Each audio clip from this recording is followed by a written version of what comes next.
Chapter 10. Original Process in Chancery. Article I. Original Process is generally considered. Section 184. Process end. Process is the means whereby a court compels a defendant to appear before it, or comply with its commands, and is of three kinds. 1. Original. 2. Mezzanine, or intermediate, and 3. Penal. 1. Original process includes 1. The subpoena to answer the original bill. 2. An attachment of the person, or of the property, of the defendant to bring him into court. 3. Notice by publication to the defendant to answer the original bill. And 4. An alternative mandamus. 2. Mezzanine, or intermediate, process includes 1. Subpoenas to answer supplemental and amended bills, and bills of reviver. 2. Subpoenas for witnesses. 3. Injunctions. 4. Attachments for violations of injunctions or for other contempts. 5. Ancillary attachments of property. 6. Writs of surfaces. And 7. Other writs occasioned by interlocutory orders. 3. Penal process includes 1. Writs of fiery faces, or executions for money. 2. Writs of possession in enforcement of a final decree. 3. Attachments against the person, or property, of a party in enforcement of a final decree. 4. Mandatory injunctions. 5. Writs of distringers. 6. Writs of sequestration. 7. Writs of peremptory mandamus. And 8. Writs of restitution. Section 185. Original process is generally considered. Original processes in the Chancery Court are the following. 1. Subpoena. This is the ordinary process whereby a defendant is brought before the court to answer a bill. It is sometimes called a subpoena to answer in order to distinguish it from a subpoena to testify. This writ is served upon the person of the defendant by the sheriff reading it to him. 2. Attachment of property. Sometimes the defendant cannot well be personally served with process, and yet has property within the jurisdiction of the court. In such cases, his property is seized by the sheriff in obedience to a writ, and this fact, coupled with a notice to him to appear, is published in some newspaper, and this is called process by attachment of property and publication. 3. Publication. When the person of the defendant cannot be reached for any reason, and he has no property that can be attached,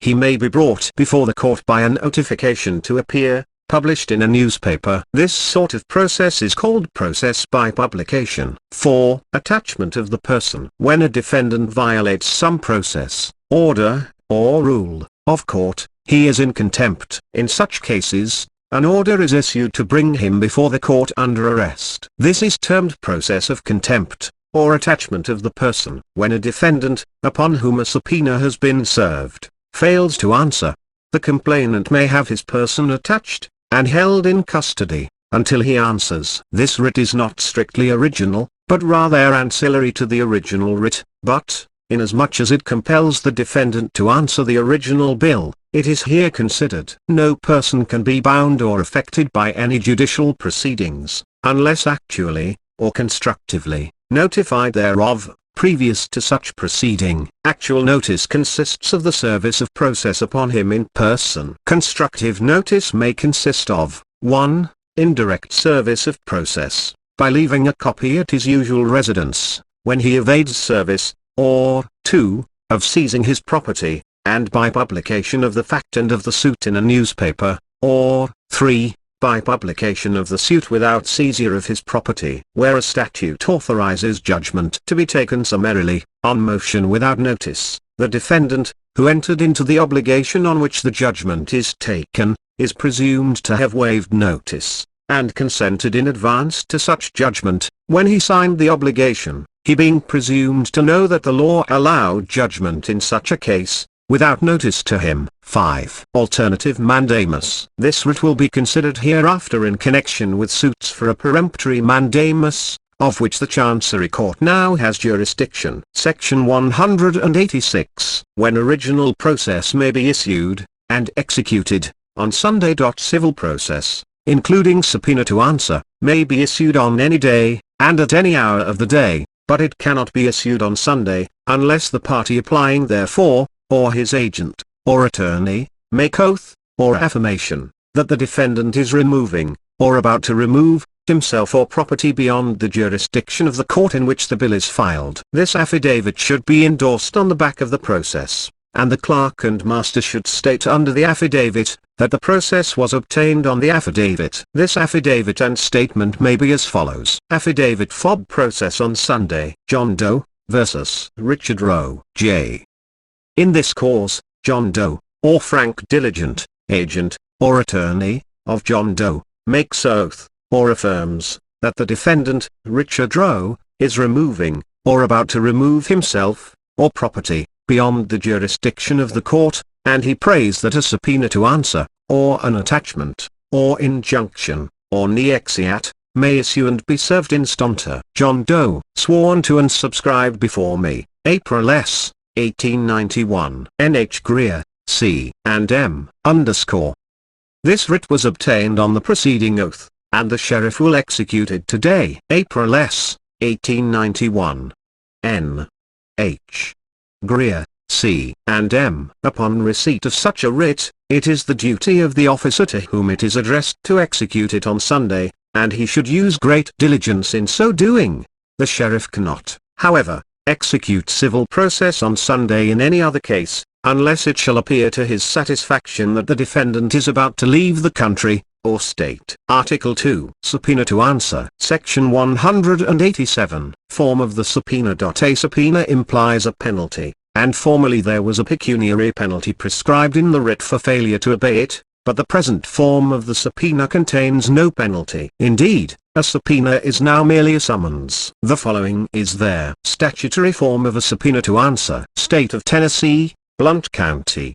To the Sheriff of Blount County. Summon Richard Roe and Peter Poe to appear, on or before the 19th day of April next, before the Chancery Court at Maryville, to answer the bill of John Doe, and have you then and there this writ. This 2nd day of March, 1891. W.C. Shumley, C. and M. This form is very similar to the form of the summons used in the courts of law. The form indicates that the writ should bear the date of its issuance. The practice still exists, however, of testing the subpoena of the first day of the preceding regular term, and this usage is so general and ancient as to have the force of law. The better practice, nevertheless, is the one contemplated by the statute. Any defect in this particular, however, is cured by the statutory requirement, and consequent practice, of endorsing on the writ the date of its issuance. Section 188. Counterpart subpoenas.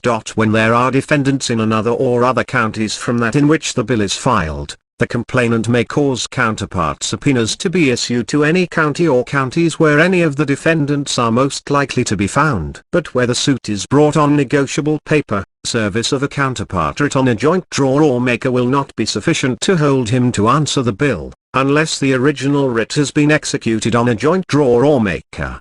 When a counterpart subpoena issues, the clerk and master will on it the following. This is a counterpart of an original subpoena to answer, issued in Blount County, for Richard Roe, W.C. Shumley, C. and M. And he will, at the same time, endorse on the original subpoena the following. A counterpart of this subpoena to answer issued to Roane County, for Peter Poe, W.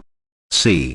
Shumley, C. and M. The only differences between a counterpart and an original subpoena are, 1. They are addressed to the sheriffs of different counties, 2. They contain the names of different defendants, and, 3. Their endorsements show that one is the original and the other a counterpart. Section 189. Requisites of a subpoena. The essentials of a subpoena are as follows. 1. It must begin with the name of the state and the county. The Constitution says all writs and other process shall run in the name of the state. 2. It must be addressed to the sheriff of the county wherein it is to be served, or, if he is incompetent, to the coroner. 3. It must name the defendants to be summoned, or otherwise so describe them that the officer may know them. 4. It must specify when, and the particular court, chancellor, or clerk, before whom the defendant must appear. 5. It must state the purpose for which he must appear, and give the name of the person filing the bill. 6.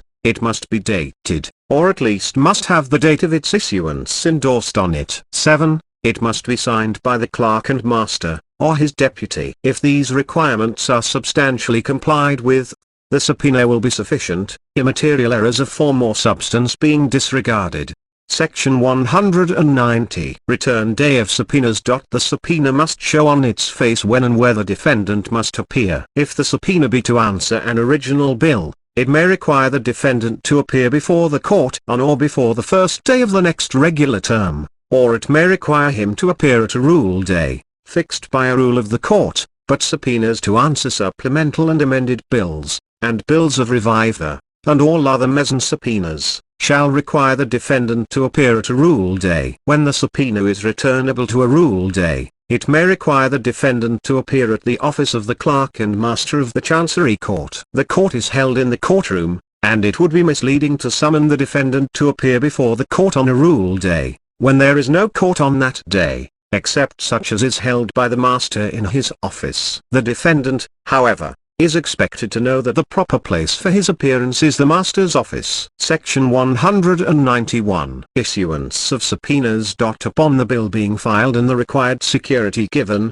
the clerk, after endorsing upon the bill the date of the filing, and entering the cause on his rule docket, shall forthwith issue a subpoena to answer, and a copy of the bill for the defendant, and all other process ordered, such as counterpart subpoenas, writs of attachment, injunction or replavine, issuing such writs to the proper counties as shown by the bill. The clerk issues only one subpoena to each county, embracing therein all the defendants in such county. The subpoena to the county in which the bill is filed, shall be accompanied by one copy of the bill, to be delivered to any one of the defendants named in the subpoena. The counterpart subpoena to any other county, shall be accompanied by a copy of the bill, to be delivered to some one of the defendants when the subpoena is served, and it shall be the duty of the sheriff to read said copy to each one of the defendants, at the time he serves the subpoena. The clerk shall issue, upon demand, to any one of the defendants, his agents or attorneys, to whom no copy of the bill appears by the sheriff's return to have been delivered, a certified copy of the bill, to be charged in the bill of costs. Attachments, injunctions, and all other process issued to one county, shall embrace the names of all the defendants required to be served therewith residing in such county. Upon the proper affidavit being made, as shown in a Proceedings section, a subpoena to answer, injunction or attachment, may be issued and executed on Sunday.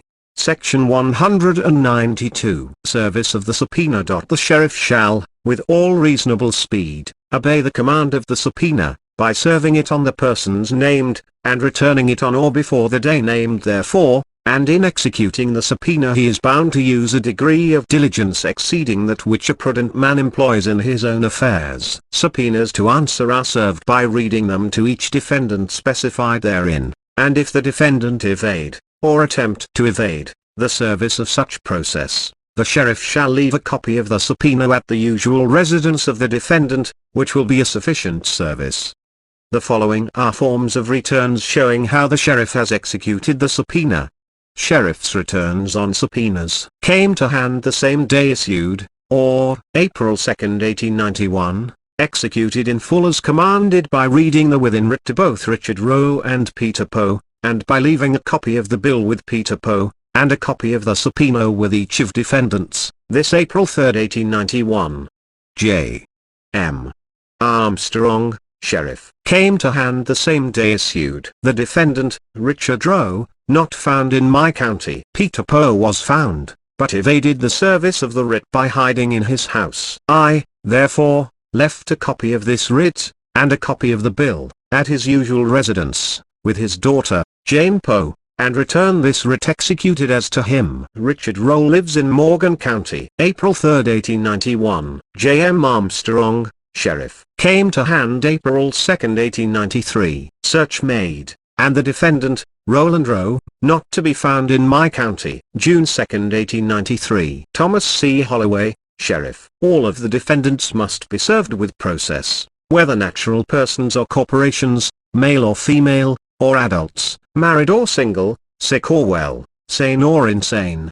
The sheriff has absolutely no discretion in executing process, but must implicitly and fully obey its command. Section 193. Service of subpoena on corporations. and companies. If the bill is filed in the county in which the corporation sued keeps its chief office, the subpoena must be served 1. On the president or other head of the corporation, or, in his absence.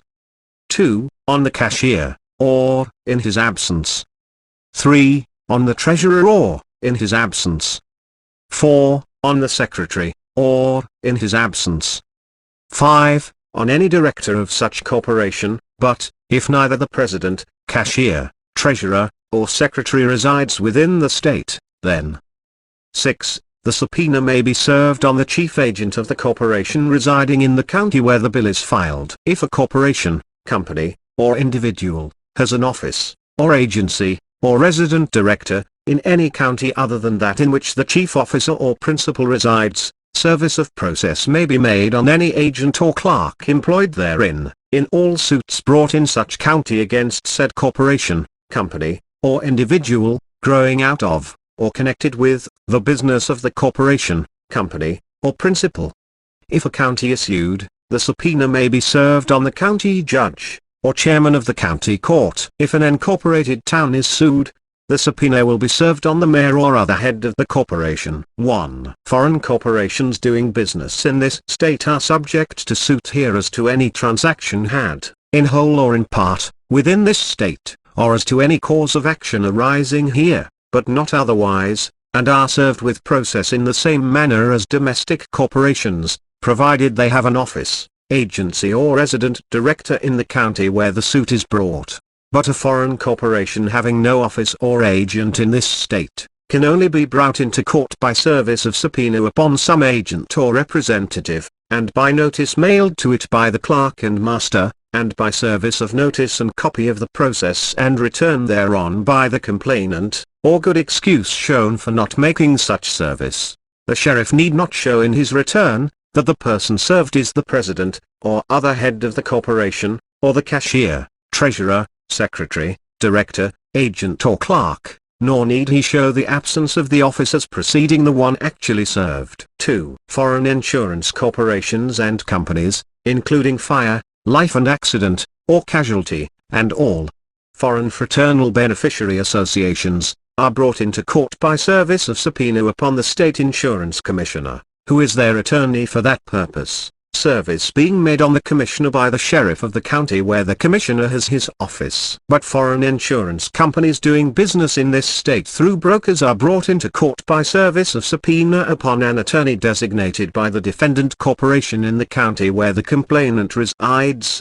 but if the defendant corporation failed to designate such attorney within 10 days after reception of a registered letter notifying it of the loss, it may be brought into court by publication. Section 194. Process against other defendants. Service of process upon a non-resident who has qualified as executor or administrator in this state, in case the sheriff cannot find him, may be made on the county court clerk of the county wherein he qualified. The statute makes it the duty of the clerk to notify the defendant by mail. Service of process against the owner or owners of a steamboat may be made on any captain or clerk of the owner or owners, whether captain or clerk of the boat in question or not.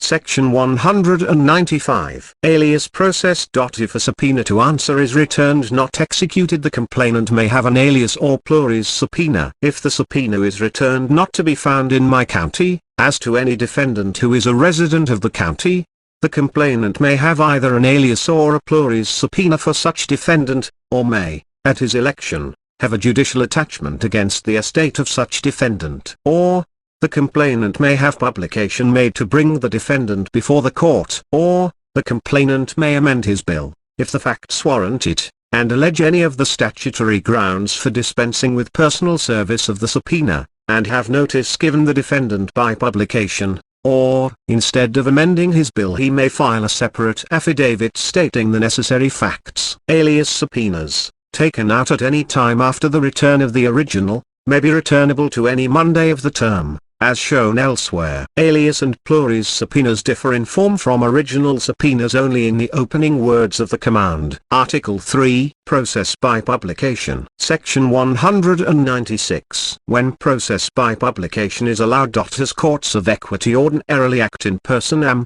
they require process to be served on the person of the defendant, unless otherwise prescribed by law. But, as personal service of process cannot always be had, the statute dispenses with personal service of process on the defendant in the Chancery Court, in the following cases. 1. When the defendant is a non-resident of the state. 2. When upon inquiry at his usual place of abode, he cannot be found so as to be served with process, and there is just ground to believe he has gone beyond the limits of the state. 3. When the sheriff shall make return upon any leading process that he is not to be found. 4. When the name of the defendant is unknown, and cannot be ascertained upon diligent inquiry. 5. When the residence of the defendant is unknown, and cannot be ascertained upon diligent inquiry. 6. When judicial and other attachments will lie, under the provisions of the Code, against the property of the defendant. Section 197. Proceedings preliminary to publication. To dispense with personal service of process in any of the cases specified in the Proceedings section, the facts, on which such dispensation is based, must be stated under oath in the bill, or by separate affidavit, or appear by the return of the sheriff upon the process. And in original attachment suits, to authorize publication, there must be not only a ground of attachment alleged in the bill, but also a levy upon the property of the defendant. If the bill alleging a statutory ground of publication is not sworn to, a separate affidavit may be filed, in form substantially as follows.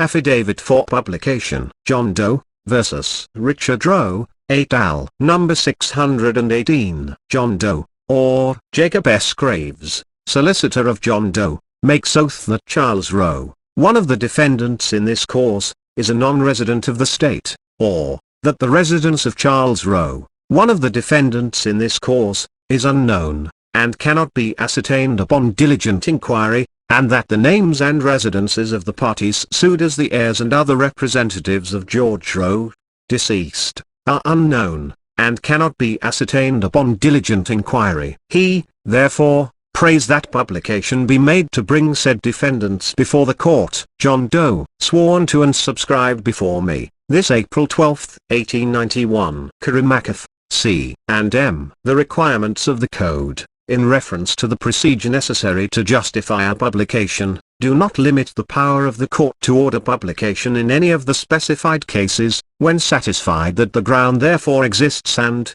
on review of such action in the Supreme Court, it will be presumed that the facts authorizing such order duly appeared, in the absence of rebutting proof. If the defendant, when personal service of process is dispensed with, does not cause his appearance to be entered, the clerk, as soon as the necessary affidavit or return is made, shall enter upon the rule docket an order, requiring the defendant to appear at a certain day therein named, being a rule day, and defend, or otherwise the bill will be taken for confessed. The Code does not state where the defendant is to appear, but as he is to appear on a rule day, and as no court will ordinarily be then in session, it is manifest that he must appear at the Master's office. Section 198. Form, manner and time, of the publication. A copy of the order, entered on the rule docket, mentioned in the Proceedings section, is published by the clerk for 4 consecutive weeks in the newspaper mentioned in the order, or designated by the general rules of the court. This order should contain 1. The name of the defendant to be notified. 2. The order requiring him to appear.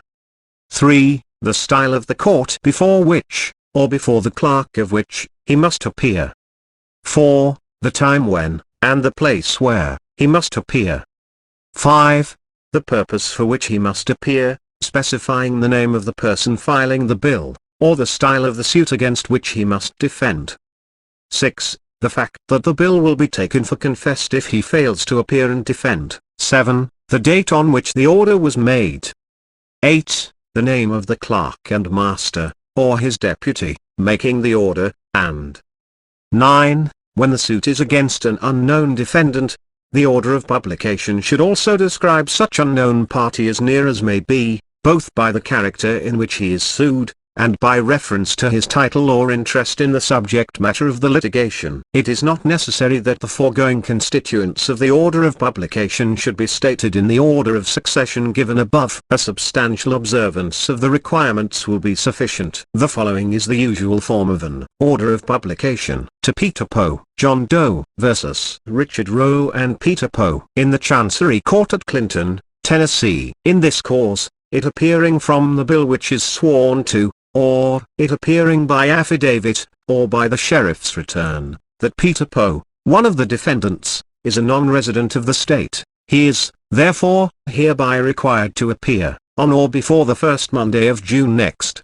before the clerk and master of said court, at his office in Clinton, and make defense to the bill filed against him in said court, by John Doe, or otherwise the bill will be taken for confessed. It is further ordered that this notice be published for 4 consecutive weeks in the Clinton Gazette. This 7th day of May, 1890. J.C. Scruz, C. and M. The order for publication in lieu of personal service may be made at any time after the filing of the bill, but, as it is in the nature of process, it should ordinarily be made as soon as the necessary affidavit or return is made, and published forthwith. The order must be published for 4 consecutive weeks, but the statute does not say how long the last publication must be before the return day. Inasmuch, however, as it takes all 4 publications to constitute one service, it would seem that the defendant should have at least 5 days after the 4th publication in which to appear and defend, and that unless 5 days intervene between the last publication and the return rule day, the defendant would not be bound to appear and defend,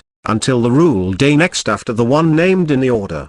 Section 199. Evidence of publication. Ordinarily the fact that publication was duly made pursuant to the order of the court, or clerk and master, is proved by the affidavit of the printer, or the actual production in court of the copies of the newspaper containing the published notices, but any other competent evidence is admissible. If the decree recites that publication was duly made, that is prima facie sufficient, in the absence of clear proof to the contrary on a direct attack.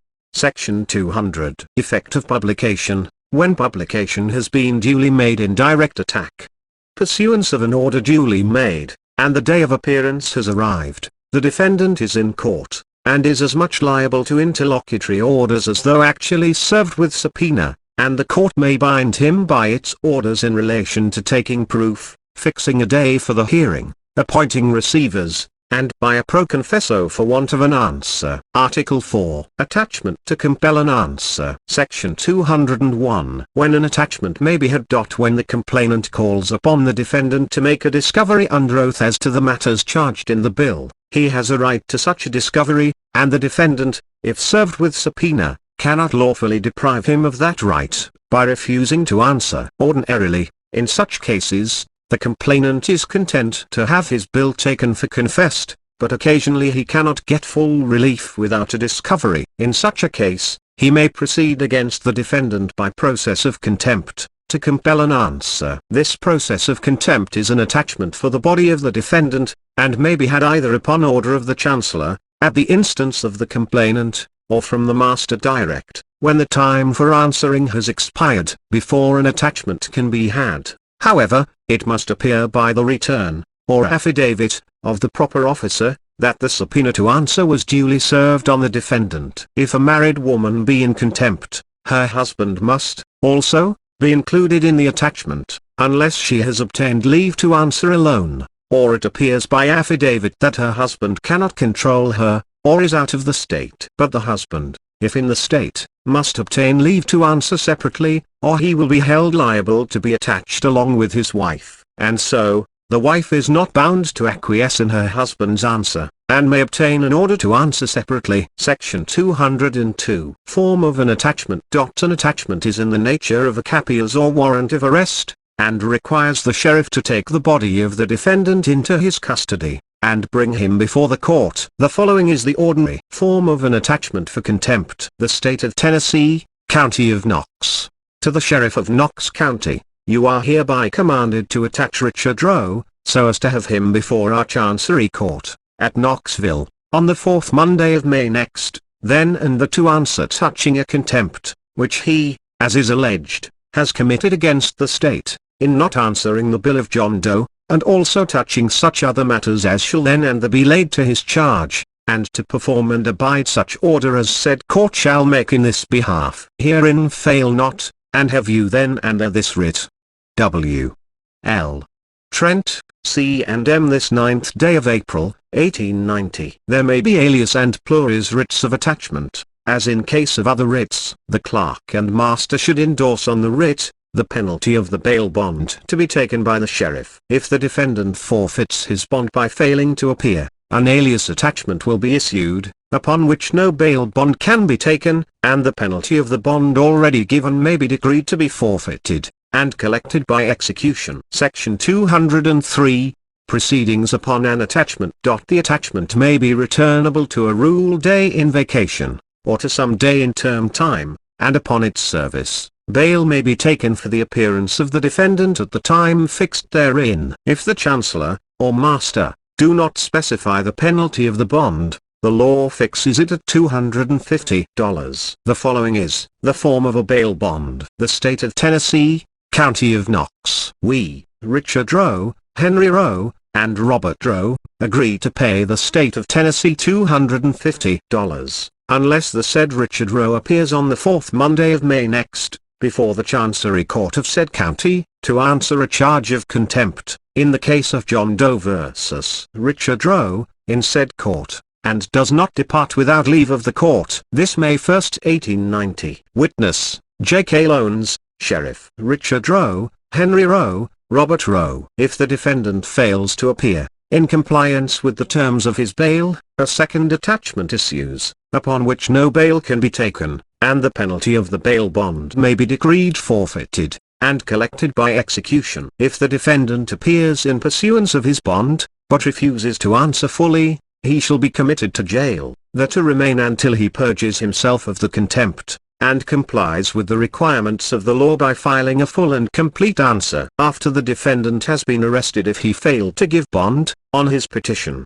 or on motion of the complainant, a writ of habeas corpus will be ordered by the court to issue to the sheriff ordering him to bring the defendant before the court to answer for his said contempt. Such writ may be as follows. Writ of habeas corpus. The State of Tennessee, County of Knox.